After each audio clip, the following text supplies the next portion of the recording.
Hare Krishna, dear devotees. I would like to welcome you all for joining today's online class with His Holiness Chandramauli Maharaj. A very warm welcome to you all. Thank you all for joining. My humble obeisances to you. All glories to Srila Prabhupada. Hare Krishna Maharaj, my humble obeisances to you. All glories to Srila Prabhupada. Hare Krishna, Jai Ho, Prabhupada Ki Jai.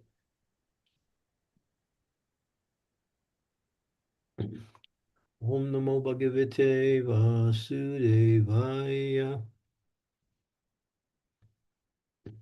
Om Namo Bhagavate. This is the wrong uh, third canto. That's right, 332. I'm sorry. Om Namo Bhagavate Vasudevaya. Om Namo Bhagavate Vasudevaya. Om Namo Bhagavate Vasudevaya.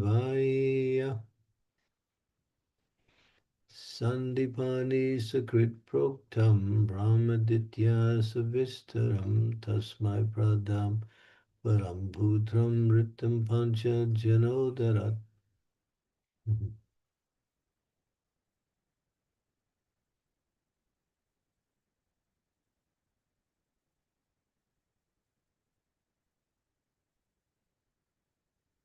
This seems to be, let's see, let me see something here.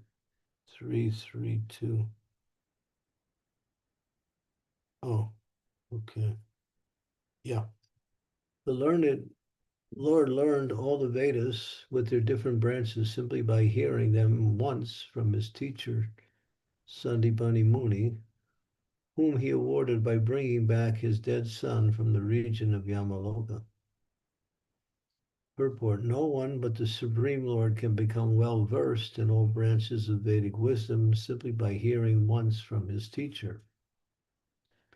No one but the Supreme Lord can become well versed in all branches of Vedic wisdom simply by hearing once from his teacher, nor can anyone bring a dead body back to life after the soul has already gone to the region of Yamaraj. But Lord Krishna ventured to the planet of Yamalok and found the dead son of his teacher and brought him back to his father as a reward for the instructions received.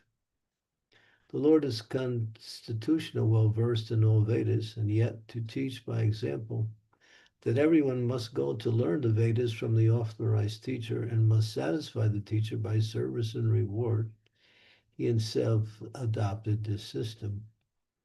The Lord offered his services to the teacher Sandipani Muni, and the Muni, knowing the power of the Lord, asked something which is impossible to be done by anyone else.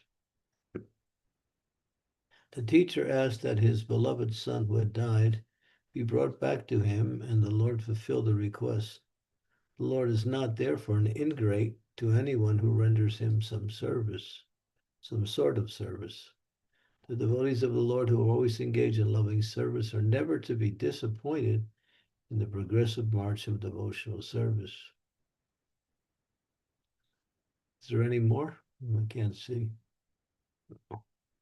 Om Gyan Timidandasya Gyanajana Salakaya Chaksun Militam Yena Tasmai Shri Gurave Namaha Ma Om Vishnu Padaya Krishna Prastaya Bhutale Shri Bhakti Vedanta Swami Iti Namine Namaste Saraswati Deve Gaudavani Pacharine Nirvisesa Sunyavari Pastyatya De Satarine Vansha Kalpatarubhischa Kripa Sindhu Bevacha Patitanam Bhavanebhyo Vaishnavebhyo Namaho Namaha Jai Shri Krishna Chaitanya Prabhu Nityananda Sri Advaita Gadadhara Sivasari Gaur Bhaktavrindam Hare Krishna Krishna Krishna Hare Hare Hare Rama Rama Rama Hare Hare. Ekala Isha Krishna Asabrita.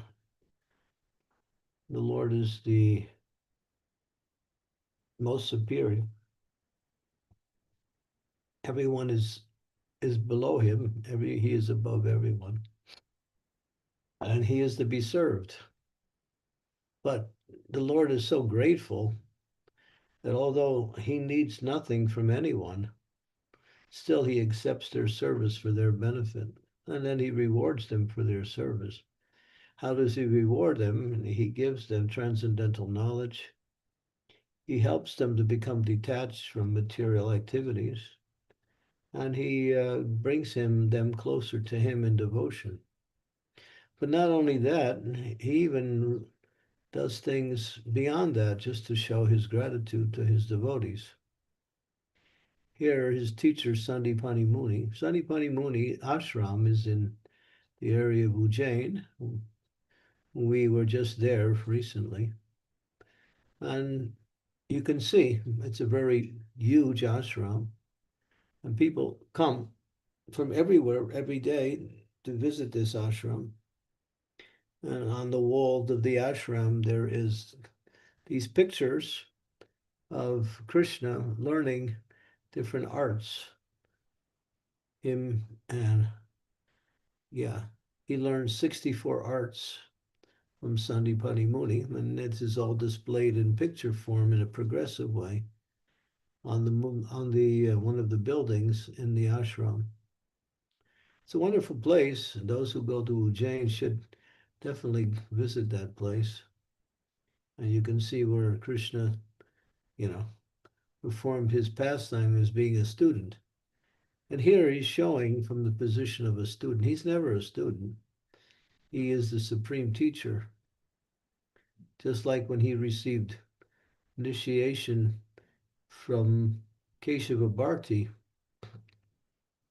the Lord doesn't need initiation, but he accepted it because he's playing the role of a sannyasi in the material world. But when it came to giving the mantra from the guru to the disciple, Lord Chaitanya whispered the mantra into the ear of his guru, and the guru gave him the mantra back. So in that case, the Lord reminded him of the mantra that he was supposed to give. So the Lord is always grateful for anyone who does any service, because not too many people want to serve the Lord. Everyone wants to take something from the Lord. I was not so recent, maybe about, let's see, how long ago was that? Maybe back in uh, July, June, I think it was June of last year. I was at the house of one nice couple. The wife was very devoted. The husband, he was very magnanimous. He liked to serve others. We were discussing about the Lord, and he always would say, the Lord has everything. There's nothing we have to give him because he has everything. Our business is just to ask for what we need from him. And I was telling him that the Lord is also a person, and that when you deal with people, it's give and take. So Krishna accepts our loving gifts in the form of the appreciation for his mercy upon us, and the Lord reciprocates, and it becomes a relationship.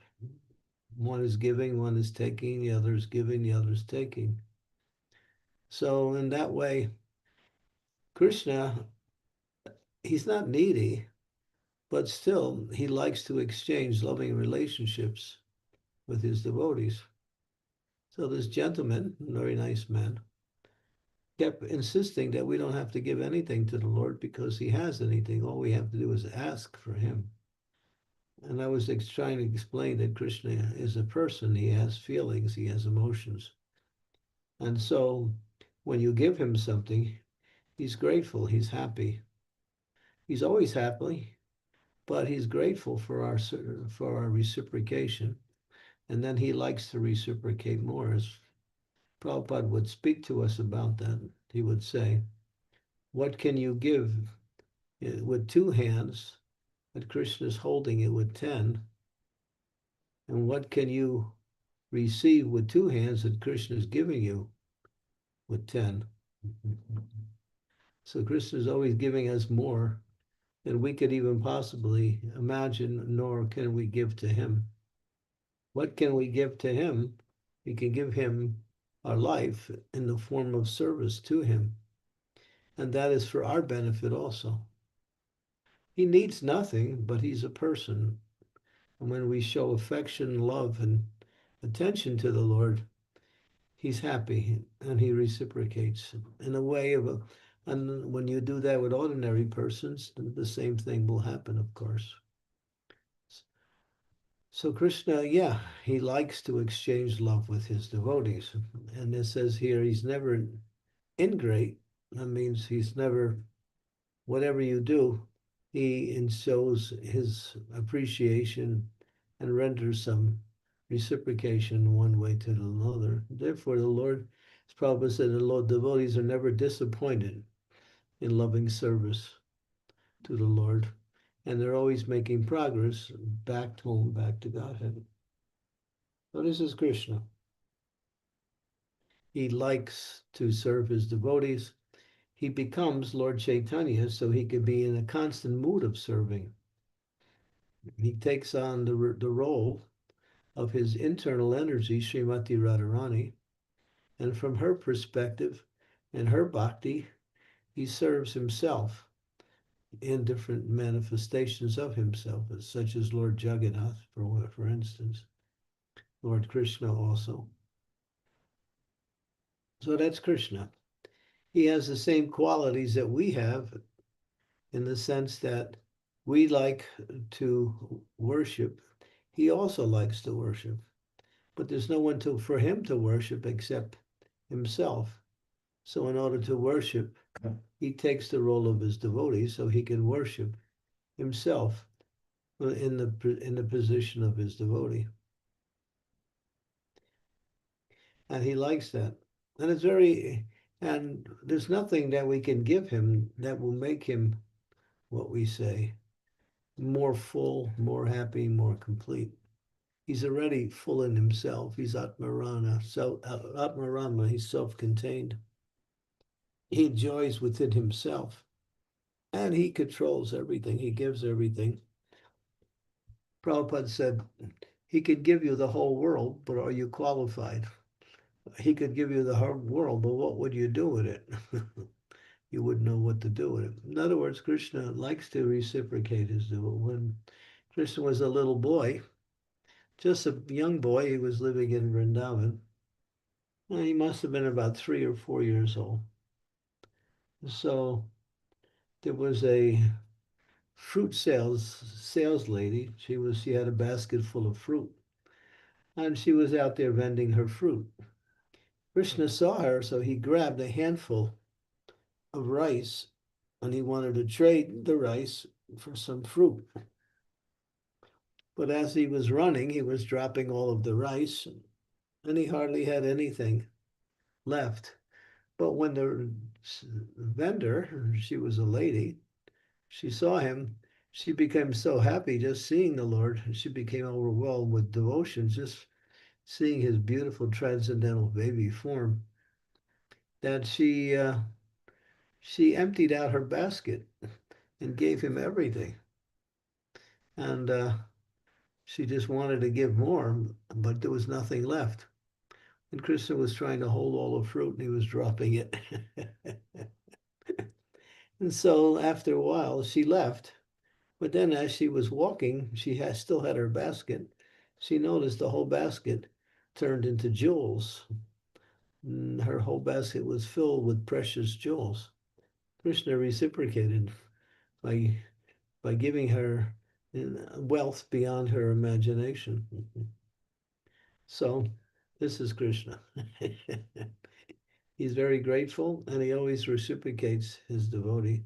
Of course, we shouldn't take advantage of that and ask anything for Krishna. We should always ask, how can I serve? Well, how can I make advancement in my devotional practice so I can become more and more your devotee? In other words, we pray for service. We pray for quality of devotion that attracts Krishna. And devotee is like Krishna in the sense that we never ask for anything either. Because Krishna, he supplies. If we need something, it'll be there. If you don't need it, it won't be there. He takes care of his devotees. Everything is provided. That's Krishna. You can't see him acting, but he's acting through his energies. So other living entities will be his messengers to give us everything that he wants to give us. But we thank the messenger and we think that it's coming from the messenger, but it's coming through the messenger from Krishna. And therefore, Krishna, when he sees the devotees accepting his gifts, he becomes very pleased and wants to give more. So, although he's the supreme source, well, no one's greater than him, no one's equal to him, still, he likes to serve as devotee. And the personification, as we mentioned, is Lord Chaitanya. He wanted that role of service that he actually became his own pure internal energy, Srimati Radharani, she's Bhakti Devi. She is the best of all servitors. She pleases Krishna by her service beyond anyone. There's statements in the Chaitanya Charitamrita, fourth chapter of Adi Leela, which describes how Krishna's thinking, I'm giving pleasure to everyone, but who can give me pleasure? Now he's in the form of Krishna. And then he's thinking, who can give me pleasure? Anyone, the only one, the person who can give me pleasure must be 100 times greater than I am. Otherwise, no one can really give me pleasure. So then he realizes there is one person, and that is Srimati Radharani. So he adopts her mood and in the role of a servitor to himself. And therefore, when Krishna and Radharani come together, Krishna enjoys much more than Radharani enjoys, although she's enjoying also. But he is enjoying beyond because no one can please him like Radharani. She's the best of all. So therefore, we worship Radharani. We pray for her mercy. We pray for her guidance in Krishna consciousness. She helps us in our service to Krishna. If she's pleased with us, then she offers us to Krishna and the devotee becomes happy. So this is Krishna. He's very merciful. He likes to serve more than he likes to accept service. Prabhupada talks about it. We've discussed it many times how a big man, everyone is offering him respects, giving him garlands and making sure he has everything he needs. But sometimes he likes to do things on an ordinary level. Prabhupada sometimes would say, a big man, he has a lot of money, he can eat the finest foods, but sometimes he wants to eat some puffed rice. So puffed rice is very ordinary. It's just, puffed rice. You take it and you put the rice into sand and you heat it up and it puffs up and then you sift the sand out, and you have the puffed rice. And then a big man, he doesn't usually eat puffed rice, but sometimes he likes to do something in a very simple way. Sometimes we see people who are very rich, they want to wear ordinary clothes sometimes. So they wear blue jeans with a t-shirt and an ordinary looking hat just to be free from their role as being honored to being so much. Yeah. So that's natural sometimes. And Krishna is like that also. When we offer him prayers, he accepts. But when someone pleases his devotee, then he becomes really happy. And when he's with his eternal associates in the Vrindavan area, and he experiences his own happiness way beyond normal. And Krishna is the greatest in everything. So when he's enjoying, his enjoyment cannot be understood or even imitated. His enjoyment is way beyond ours. That's Krishna.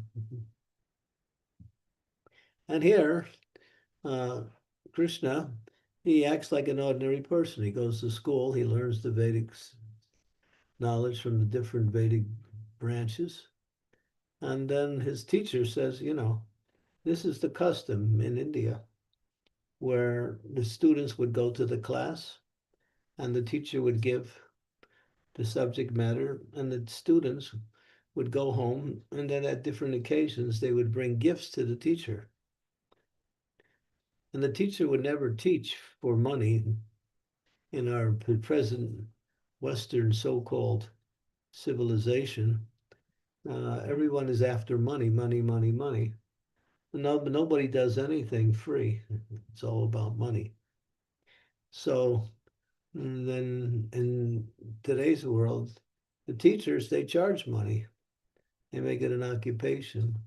And sometimes they charge much more than they're worth because they're greedy for money. But education is meant to be free. Medical care, which is also needed, is meant to be free. But all these have been franchised into big corporations where they make billions of dollars simply by selling education and medical facilities. So we live in a very dysfunctional atmosphere where everything centers around money. Therefore, everybody's trying to get money just to stay up with whatever they need. But money is not going to give you the source of happiness you're looking for. Money has some use, but other than that, you can live without money. Sometimes we say, if you lose your money, you lose nothing. If you lose your health, you lose something. And if you lose Krishna, you lose everything. So we understand that money comes, money goes. So, but that's the way the world is today. Everything is centered around, what I can get from what I can do. That's the way the world. I mean, there are people who are generous and do things for others on a very ordinary level, but in general, the society works all about money, money, money. Prabhupada would say money is the honey, but then again, around the honey, there are bees. So money in the 15th, I'm sorry, not 15th, in the 11th canto of the Srimad Bhagavatam talks about the Avanti Brahman. Or actually, no, not the Avanti Brahman. There is one other sage, the Python man. I think it was, no, the Python man or the Avanti Brahman, Avanti Brahman. And it describes that there are 15 bad qualities that come along with wealth, such as envy, enmity. What else? There's a particular verse in the 11th canto, 15th. Let me see if I can find that verse. Trying to think where it is. Uh, chapter. Okay, it's in the 11th canto. Let me do a little research and maybe you can also research it. It's in the 11th canto, the Avanti Brahman, the song of the Avanti Brahman. Yes, Maharaj will do it. Yeah, I think it's chapter number 7. I'm not sure the chapter. Anti-Brahman is 23rd chapter. But yeah. 11:23. Yeah. Okay, here it is. Yeah. So, okay, go to 11:23. Go to the prelude to the chapter It gives you the overview. 23. Song of the Bhante. Okay, here it says here. Okay, go down the page. Here, let's see, here it is. He considered how earning and preservation of wealth involved great effort, fear, anxiety, confusion. Because of wealth, there arise 15 unwanted items: thievery, violence, lying, deception, lust, anger, pride, feverishness, disagreement, hatred, distrust, conflict, attachment to women, gambling, and intoxication.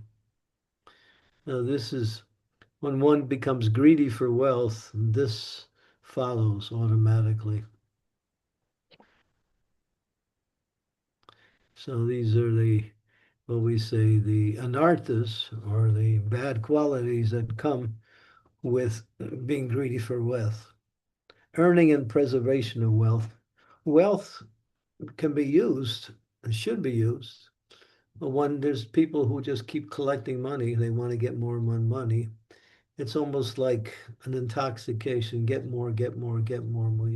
Even if they don't need it, it gives them some kind of satisfaction to get more and more wealth, more and more wealth. And then a lot of times they don't use it, and when they die, it goes to somebody else.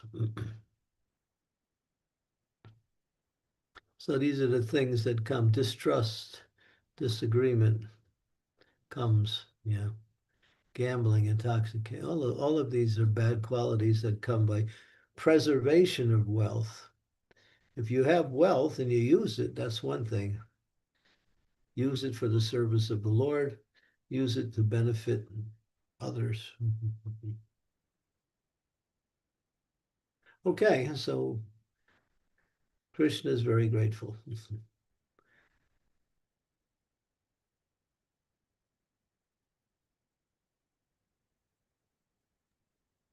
Okay, thank you, Maharaj. So, dear devotees, we will open up for Q&A.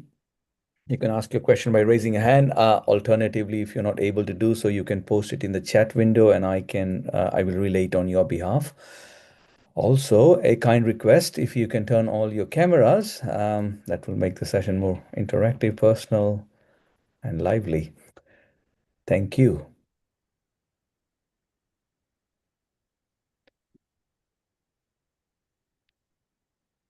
So, Maharaj, I have a question about education.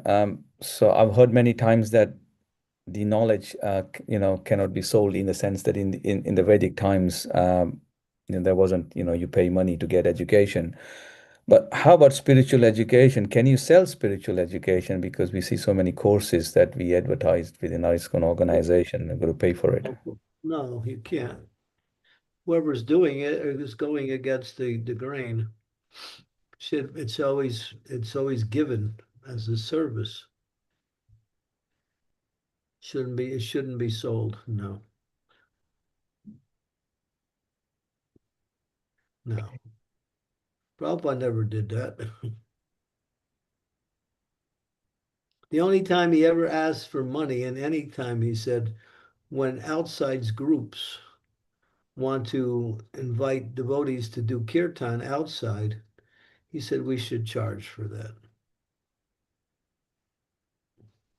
That's the only time. He said then they will appreciate the kirtan. But, if people come, we give them education. We give them knowledge of Sanatan Dharma. No, I don't, that's my feeling. I feel like Prabhupada would never go along with that idea of selling education like that. Thank you, Maharaj, for clarifying. I don't see any incident in the life of Prabhupada where he recommended that or did it himself. But you see, if you give education to people, people come forward and they give you donations. They're grateful. Just like here, Krishna wanted to reciprocate for what his teacher gave him, so he did something. That's natural. Sometimes we go and we got to go out and preach, and then people will come up and give some donation afterwards, just to show their appreciation. So that'll come anyway. You don't have to put a price on it and sell it like that. No one owns education. It's not your business to sell something that doesn't belong to you anyway.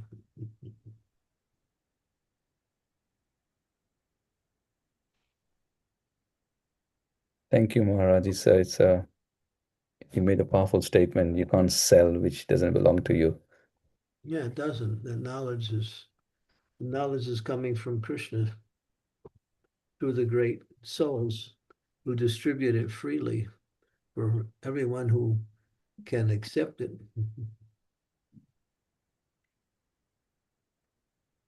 Thank you, Maharaj, for clarifying this point for me. Thank you.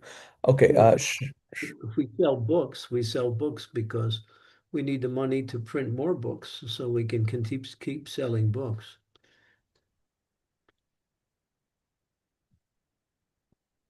Mhm. That's one thing, but we're not selling education. We're using it as a way to keep the books coming out. So we need money for printing or whatever is involved in putting a book together. And that's very less anyway.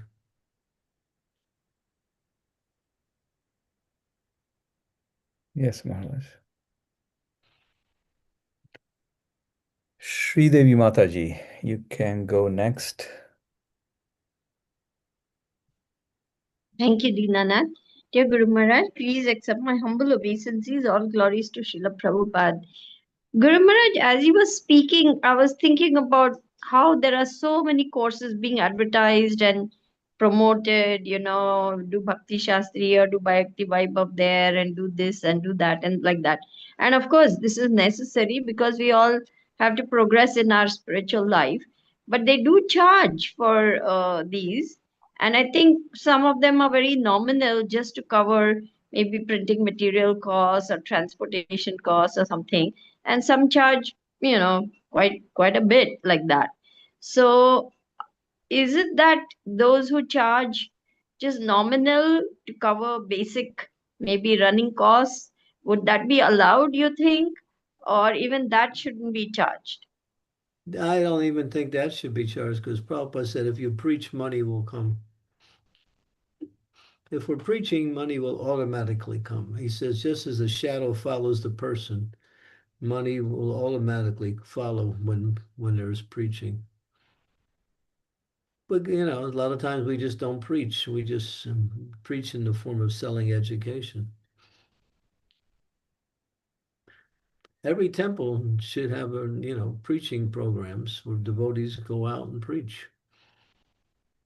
Most of the temples that Yes. we built, most of the temples we built were built by devotees going out and distributing transcendental knowledge in the form of books, and people give donations. That's fine. But when we set up programs where people buy education in our institutions, in our temples, that was never Prabhupada's program. Prasadam should be free, and knowledge, transcendental knowledge, also should be free. And if you give, So that means we are people will give donations anyway. They will automatically give. They always do. You don't have to, make it a franchise. So that means what we should have is the pure, pristine form of giving education and knowledge in the form of the Gurukul, something like that Gurukul system of your, where the teacher was imparting knowledge, and in the end, the disciples would give Guru Dakshina, whatever from their heart, whatever they wanted to give the teacher. So whether one is doing Bhakti Vaibhav, Bhakti Shastri, Bhakti Vedanta, whatever it is, This knowledge should be given freely to students everywhere. I don't charge anything anywhere, and I always get more money than I can use. People just give donations. It's just natural. They're Yes, grateful. Guru Maharaj. You don't have to make it into an exchange. Just Okay. So, continuation of this, Guru Maharaj, I got this question in one of the Saturday Sanghas, which I do. One of our young disciples here, Sri Janashi, asked this question. On the one hand, we want our devotees to stay within ISKCON, to serve ISKCON, to not go out and get livelihoods, etc. But when they work for the temples, we say that's not devotional service because you are taking a salary for doing this seva. So then, how do we encourage them to stay within ISKCON and serve ISKCON if they cannot make a livelihood out of serving ISKCON? well, bhakti is aliyabila sita sunu jnana kamananavrita manukulena Krishna silanam bhakti utam. You can't change the definition of bhakti. So if you're working from the temple, you're not doing bhakti, you're doing karma yoga because you're getting some money. So you may say, well, we keep the devotees connected to the temple so they don't have to work outside like that. But that's what Prabhupada said, start these farm communities, become self-sufficient. He didn't say we have to work for people outside. He says, become self-sufficient, develop these farm communities. Why are we working for the non-devotees anyway? Do we need to work for the non-devotees? No, we think we do, because that's the way things go on. Prabhupada, back in 1974, which is like 50 years ago, said, Varnashram Dharma, farm communities, self-sufficiency. We don't need to get anything we need from the secular society. But we won't But do if it. all the grihasthas took to this way of life, Guru Maharaj, where would the money come to fund our temples, to fund projects, to fund, brahmacharis, to fund I sannyasis?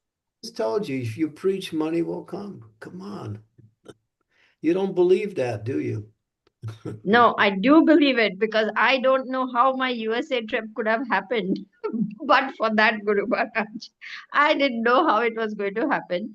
But then it just happened. The preaching happened, the traveling happened, everything happened simply by carrying out your order to preach. Yeah. So I I mean, absolutely believe that I'm playing the devil's advocate over here to some extent because I want to understand how in practice this will work. Because most people say, be practical, you have to be practical.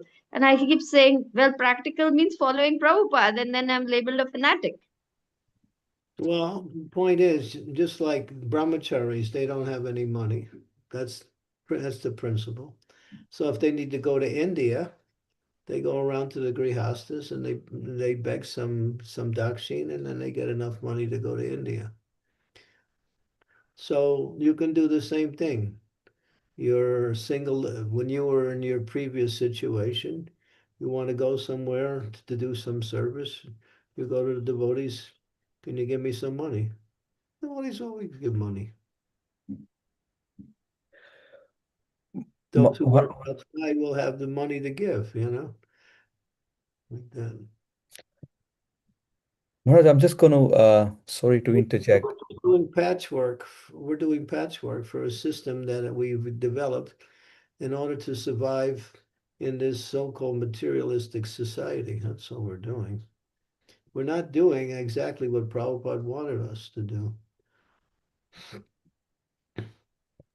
But if we did do that, we would really have a very wonderful way of life. Our children would be protected and ISKCON would grow exponentially. Well, it's in line within the quality of life. to work for someone who doesn't really care about you, for some stranger who just is interested in what they can get from your labor.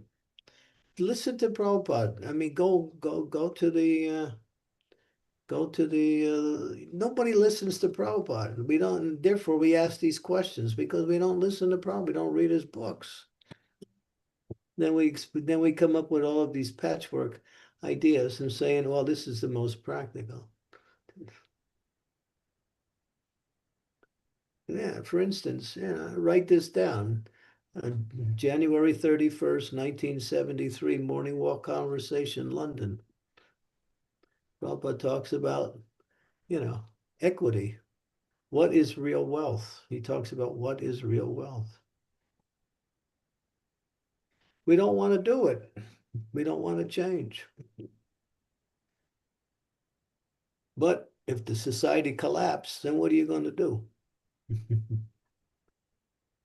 Just like the other night, this is not a collapse, but it was a situation where they shut down all of the electricity here in Delhi.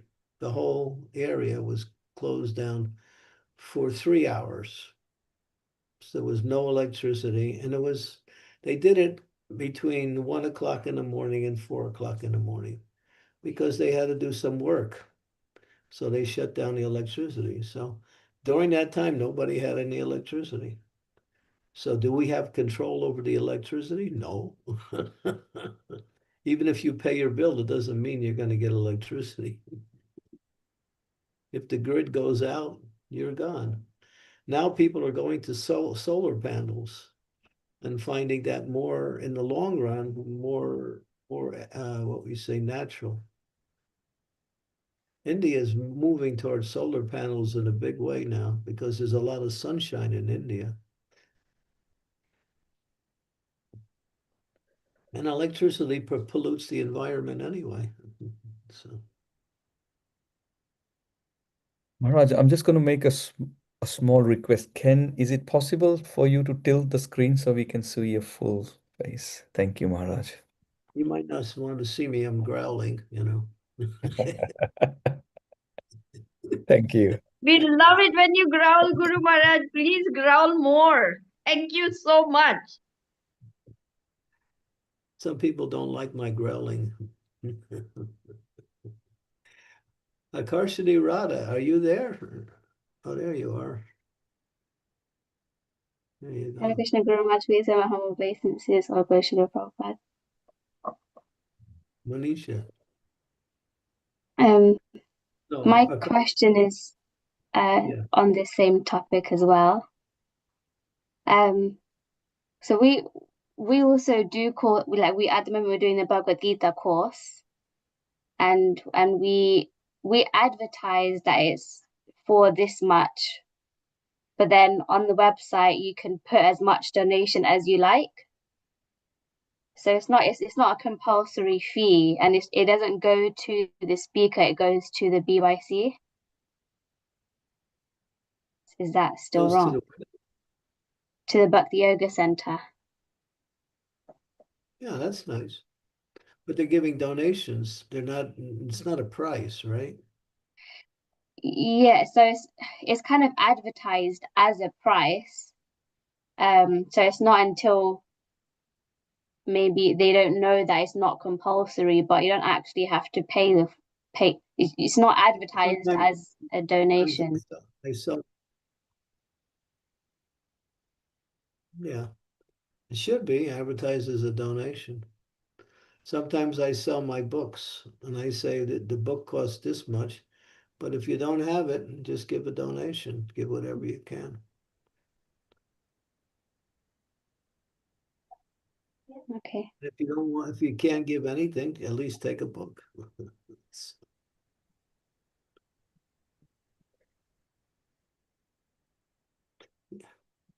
Thank you. Maharaj, just as a follow-up, there's a comment from Prahlad Nrsimha Prabhu in the chat, which could be relevant to the topic. So he's saying that sometimes institutions charge some money from the course from devotees because if they don't take money, they would take the course lightly and might give it up after some time. that's down the line. That has some validity, but it's way down the line. Yeah, some people might feel like, oh, I've not paid for it, so I don't need to go. Well, why would you take it in the first place? Yeah. The initial excitement, maybe, I don't know. But even those who pay, they also have this feeling after some time, oh, I cannot complete it. I know many people who just drop out after paying. Mm. Yeah, one way or the other, it's going to be the same. Just like they say, arranged marriages don't work, and marriages that are not arranged, they don't work. Or arranged marriages work, and non-arranged marriages work.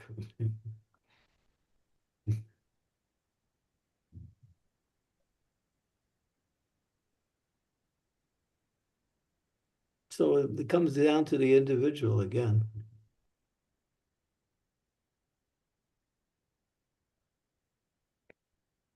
Thank you, Maharaj.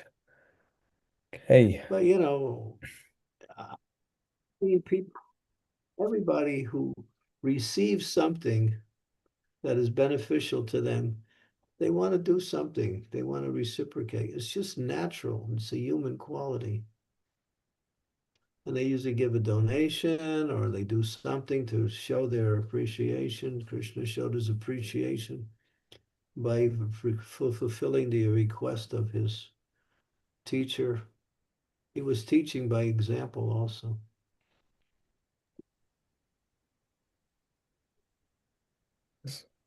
Yes, Maharaj. I mean, I'll give you an example. This is a prime example. The festival doesn't happen anymore because of the war, but this was the Ukraine festival, which was the biggest kirtan festival in ISKCON ever.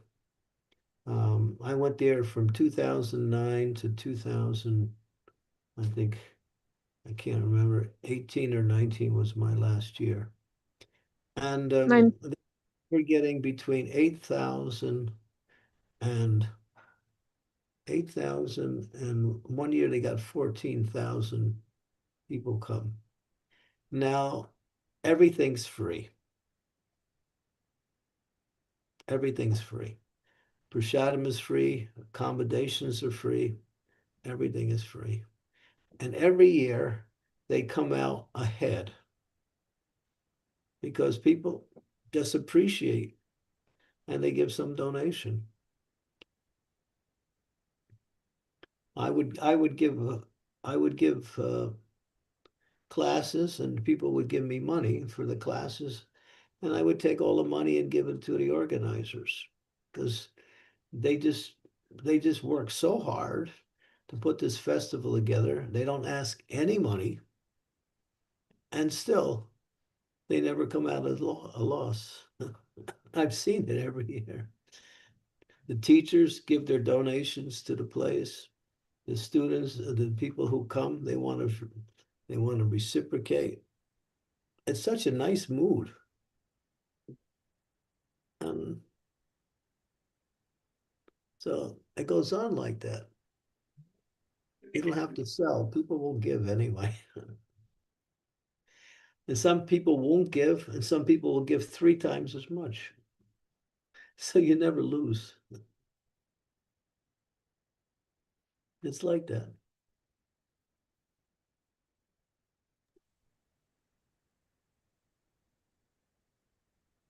Thank you, Maharaj.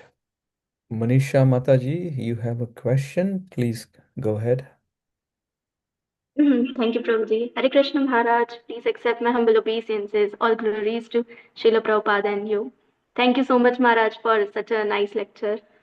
Guru Maharaj, yesterday I was reading Chaitanya Charitamrita, and here in the purport, Prabhupada said that one should try to purchase a ticket to go back home, back to Godhead, and the price is intense desires, one's intense desire. And in the continuation, Prabhupada also mentioned that all the mundane relationships are sure to be broken in the course of time. So my question is, what the mundane relationship Prabhupada are talking about, and how to develop that intense desire.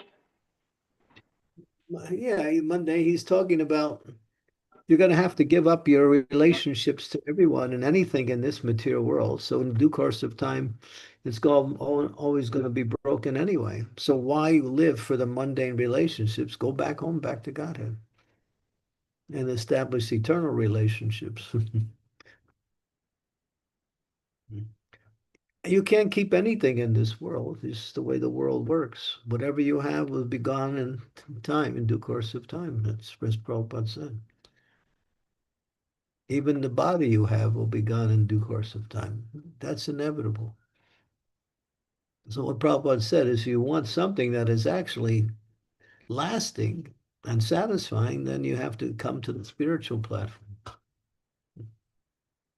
Everything in this material world, we do our best in this material world, but we should know it's all temporary. That's all.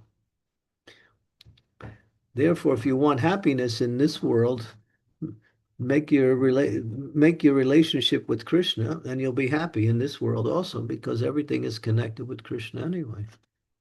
But if you try to take Krishna's energy without getting Krishna, then you get Durga, you get difficulty, you get suffering, you get misery, you get disappointment. So everything centers around Krishna. That's what Prabhupada's saying. Don't try. Yeah, if you want something that is eternal or lasting forever, then come to the spiritual platform. And then if you want it, ultimately coming to the spiritual platform means developing your love for Krishna. And when that love becomes complete, and then you go back home, back to Godhead. So that's the formula for eternal happiness. Yes, Maharaj. Thank you very much, Maharaj. And Maharaj, how to develop that intense desire to go back home, back to Godhead? By hearing and chanting the glories of the Lord, by reading the books, by chanting the Hare Krishna Maha Mantra, associating with devotees, going to the temples and worshiping, eat only Krishna Prasadam. These are all of the activities of devotional service that bring us to that consciousness.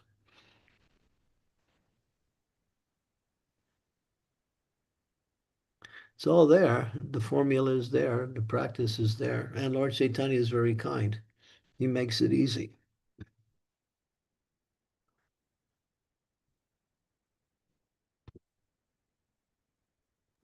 But we won't do it. That's the problem. We do it a little bit, and we think, well, you know, I'm not saying you should stop trying to live in this world, but I'm saying that living in this world is not the success in life. Therefore, the scriptures say, live simply. That way you have enough time for devotional life. Don't chase after everybody else's mood of trying to enjoy. But we get stuck. We get stuck in a lifestyle. We need a big house, a big car, you know, new watch, computer, you know, big TV screen that takes up the whole wall in your living room.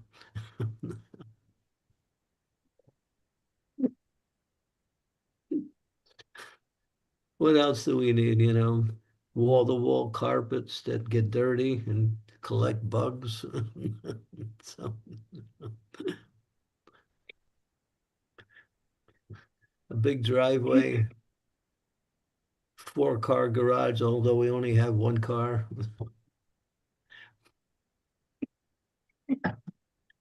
Yeah, it's just, we think that's success. It's just a big headache. That's all it is.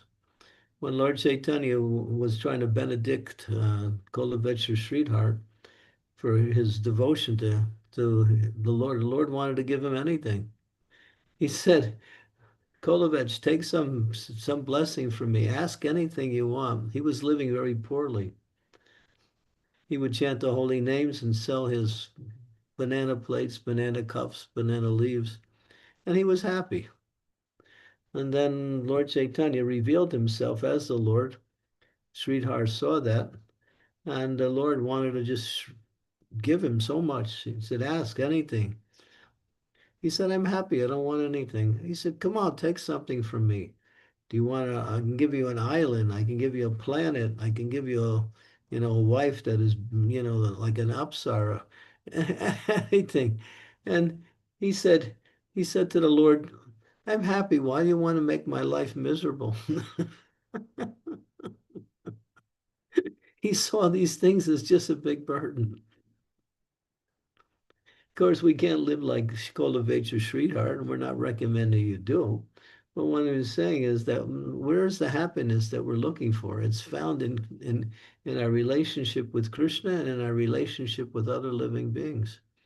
There's where happiness doesn't, it's not found in all of these big things that we chase after. You get a big house, and what do you have to do? You spend all day cleaning the darn thing. Then if you don't want to clean, you get a maid, and then you have to make more money to pay the maid. And she doesn't always come on time anyway, so you have to wind up cleaning anyway. The more, yeah, the story is, yeah, there was one sadhu.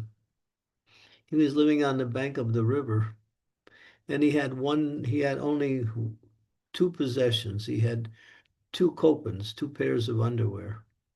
So he would wear one, and the other one he would wash and hang out to dry.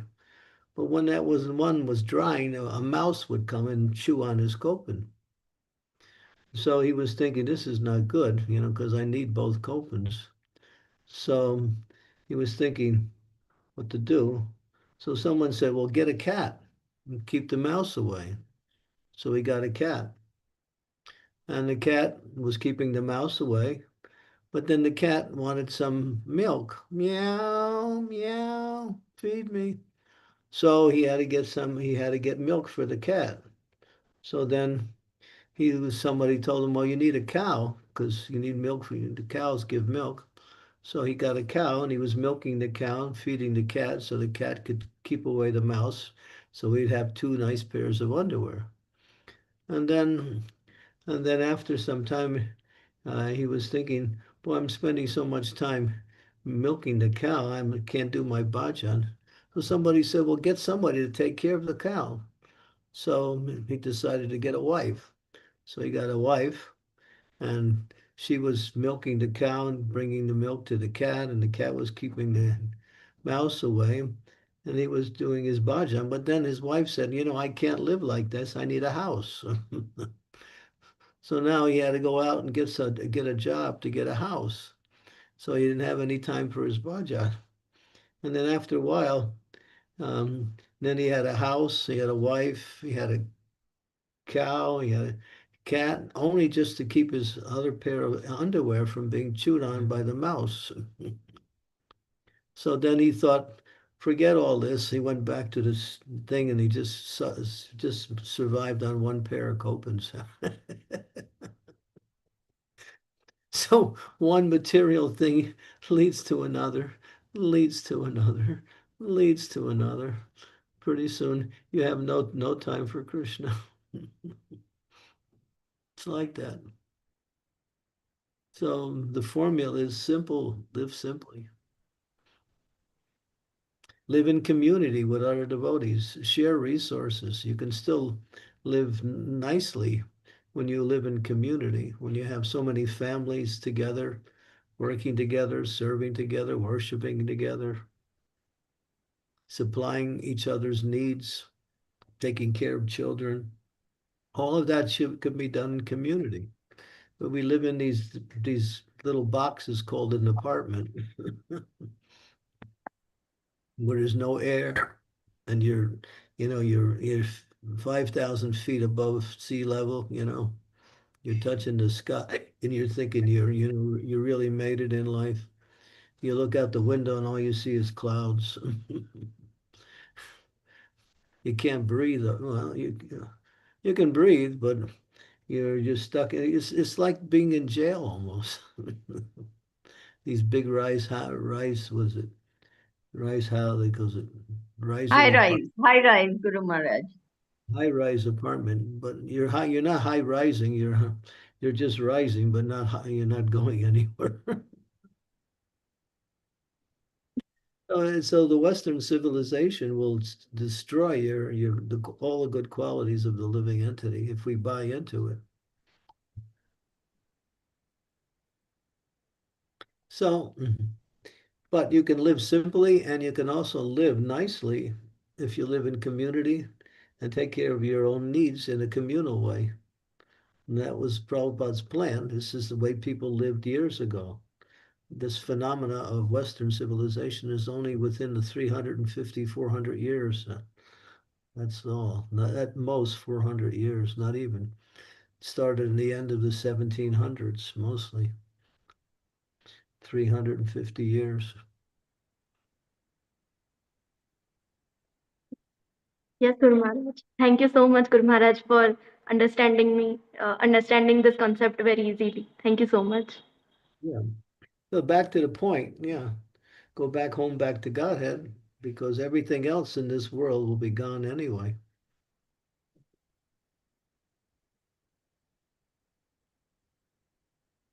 Thank you. Maharaj, we are 6 minutes past the hour, and there is a small comment in the chat from Bhavya Shah. If I can read it, it's an informational comment. It's saying, in November, I visited Nandagram in Gujarat. It started by some disciples of His Holiness Bhakti Vikas Swami Maharaj. They don't have any electricity, and they have the farm community so beautiful. They sell excess fruits and vegetables that they grow and buy things that are needed for the devotees who live in the farm.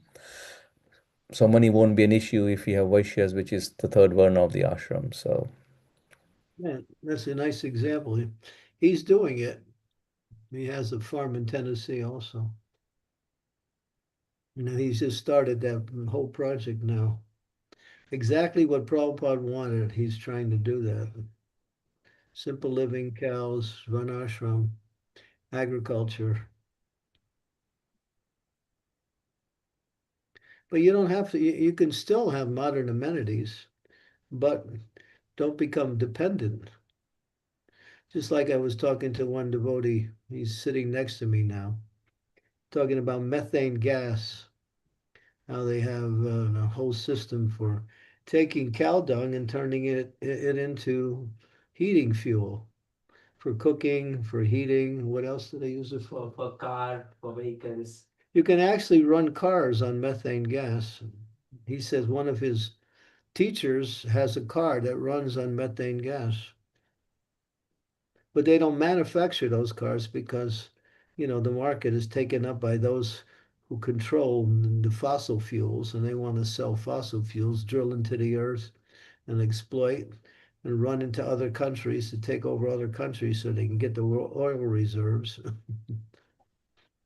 You can run cars on water too, you know that. There are cars that can run just on water. Yeah, they've made a car like that, but you know, they they suppress this kind of information because they don't want people to move into that direction. And even if people know about it, they think, well, I got my car, I just work, I give some money, I get some gasoline. But how long is that going to last? And it's polluting the environment anyway. So anyway, we don't live properly. That's our problem. We don't know how to live because we buy into this Western modern technological civilization that's creating robots now so they can get rid of people. They have big plans to replace people in jobs now with robots. so, so now even people become dispensable. It's a crazy civilization. It's really crazy. It's actually it's not human. It's not human at all. Because you have to exploit others in order to live. That's how people live today. I have a question, Maharaj. Yeah, we have a question here. Okay, Maharaj. Yes. Maharaj, I wanted to know about the Avanti Brahman. Are they are from? I wanted to know about the Avanti Brahmins. Is the Avanti Brahman from Ujjain? Because Avanti is. Yeah. So how does this land get so much of piety that Avanti Brahmins are from Ujjain, Sandipani Muni is in Ujjain? Well, this is one of the, what does it call it? Saptapuri? Sri Devi. What do you call that? The four places where the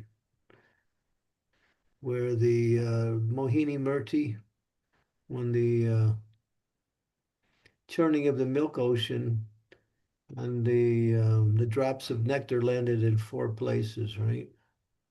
Yes, Guru Maharaj. Ujjain, Nasik, Prayag, and which is the fourth one? I forget the fourth one. Allahabad, right? Prayag, yes. Haridwar? Prayag. Haridwar. I think it's Haridwar. Yes, 4 places. Yeah. That's a very sacred place. Because of those drop of the Nectar, nectar. yeah. Krishna went to school there too.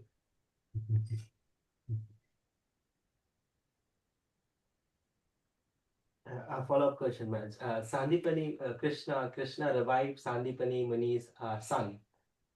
So isn't it breaking of the laws, the normal laws, laws of karma maybe? Krishna can break any laws because he makes the laws. The law makes the law breaker also. So the doubt is that many times we see devotees suffering, and then we say that Krishna doesn't take away the karma of a devotee, and he allows them to go through some pain. How do we understand this? Krishna, through the spiritual master, takes your karma when you get involved with devotional service under the directions of the guru. Yeah, he does. But he may not take all of your karma. He leaves you a little bit so you can, that's called parabdha karma. That karma you have to deal with directly and not be, what we say, attracted to it.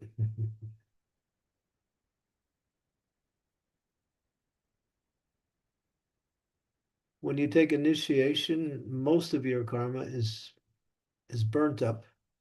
When you take second initiation, all of it is burnt up. And then if you engage in devotional service, you don't create any more karma.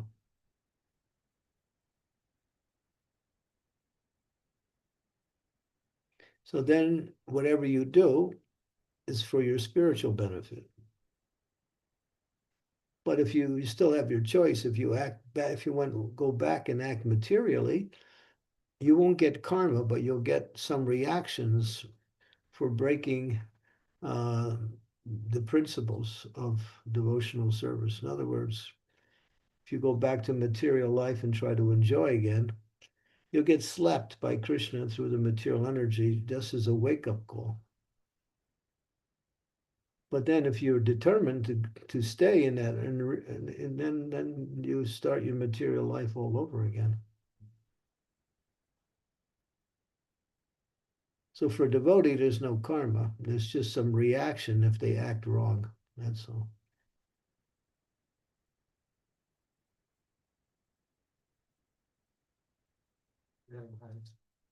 Okay. All right. Should we Thank you. stop? Yes, Maharaj. Vancha kalpatarubhyascha kripa sindhubhyo cha patitanam pavanebhyo vaishnavebhyo namo namaha. Granth Srimad Bhagavatam ki jai, Srila Prabhupada ki jai. Hare Krishna Guru Maharaj. Thank you very much for today. Hare Krishna. Thank you so much, Guru Maharaj.